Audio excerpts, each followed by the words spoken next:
Arthur Yap issued an executive order banning the transportation of live pigs, pork, and pork-related products from entering Bohol to prevent the suspected threat of African swine fever. Actually, we are not really specifically preventing for African swine fever, but for the contagious disease that is happening now in Luzon. No?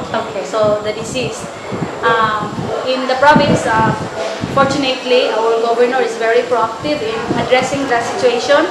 So, as I said earlier, he has already issued 2 executive orders. The first executive order was on the creation of the preparedness and contingency plan. At the same time, the creation of the ASF task force. So, as of now, we already have the organization and the people who will work with us in the implementation of the said contingency and preparedness plan. Another executive order that has been issued is also on the temporary banning for the first 100 days regarding the said product on pork and pork-related products and byproducts, whether raw, processed, or cooked, including frozen boar semen, and regulating the entry of live hogs through all ports in the province of Bohol within the 100 days. So we are sure that we're going to just have it for 100 days, or how it would depend upon whatever would be the progress regarding the surveillance done at by the Department of Agriculture. So whatever would be the proclamation of the DA regarding the situation, then maybe we can adjust at our level. Our concern only is to ensure the border control for possible entry of infection for any disease, swine diseases that may enter into our province. So the temporary ban that is being issued by the governor is only to ensure border control for the prevention of possible infection from outside the province. So what are these agencies and institutions that we are tapping on in partnership towards the prevention of this ASF? We have tapped a lot of agencies, no, particularly for the quarantine, for the border control.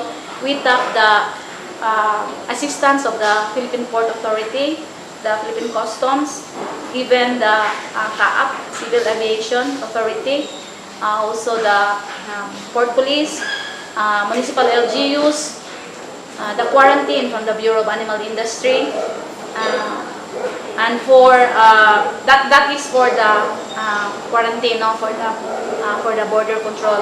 But for the surveillance team, we have also tapped local government units, particularly the municipal agricultural officer, to help us with the early reporting of any farm diseases that may relate to swine, and also putting up of biosecurity measures at the farm. And we have also tapped the assistance of our local tri-media, particularly the education communication unit of the province, to help us in the preparation of some IEC material. Because in this kind of situation, we really need also to inform the public properly, so that we will not be creating fear about the disease, particularly for the suspect case on African swine fever that does not affect people, does not affect human. So it must be the message must be clear to them that there is no fear in eating pork, but we just need to be cautious of its possible, since this is a possible source of contamination for the disease. So at our end, in Bohol, we have already initially met the mga basic agencies that would help us. Now we even there is an ongoing meeting with our local counterpart, the municipal agriculture, and we are also getting their recommendation on how to go about with the intra-provincial quarantine measures to ensure that although we are protecting the border control through the ports and airports, we will also be ensuring that we get the proper report within the province for any report and any incidents of diseases, so we can also check if what is the situation in our area. So last August 20, you've convened the representatives of shipping and airlines. Yes. And how are we with that meeting? Actually, when we did the initial meeting with the major agencies, one of the issues that cropped up was on how to check incoming hand-carried baggage, because of course we have no way to check the bags of the passengers, since we would like to ban the coming of even for food consumption only, pork and pork products even for food consumption only. So what we agreed is that we will need the assistance of the airlines and the vessel operator, that upon issuing tickets, particularly for the boats, they will staple some information guide. We have an information guide. I did not bring it. This one, an information guide which we will staple in the ticket, so every passenger going to Bohol will be able to read this one. So we intend to give this to the port of entry. So issuing tickets at the port of entry and even in the boat itself. So when the passenger going to Bohol will get their ticket, this will be stapled, and when they are already at the boat before they disembark, there is also a caption that will be read by a common announcement that will be read by the boat, informing them, all passengers going to Bohol, please be informed that blah blah blah. So this will also be read, and they will also be given. So we already got the commitment of the airline to read the advisory, to do the advisory prior to disembarkation, prior to deplaning, and we have also set up the disposal bins in the airport and ports, so that if travelers who happen to bring some consumable items related to pork and pork products, they can drop their the said products, and the quarantine can properly dispose them. Okay, so we made mention of this live pork and pork-related products entering Bohol, and then it will not be able to get to enter Bohol unless there is a veterinary health certificate. Yes. How are we with this veterinary health certificate? Like, are there accredited veterinarians? Yeah. I mean, partners you're Yes. tapping into?